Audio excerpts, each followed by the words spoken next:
The news in detail. The Meghalaya Legislative Assembly is working towards providing simultaneous live translation of Khasi, Garo and Jaintia languages from the next Assembly session.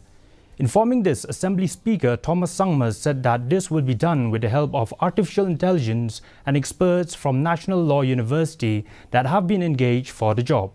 The Assembly Speaker assured that though they were unable to make simultaneous translation of the Khasi, Garo and Jaintia language in this session, the endeavour will be to do so from the next sessions.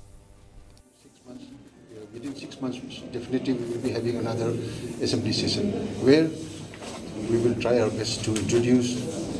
the translations, live translations to... there will be some flaws, as I would say, because this is for the first time this Assembly has taken the initiative to give the translation, the live translation of the governor's address, which was done in Hindi, and the simultaneous translation was done in the English language. Certainly there would be some flaws because this is for the first time that we are doing it, but it may not be as verbatim,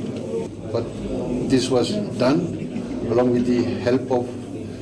artificial intelligence program and also the human manually done manually, which is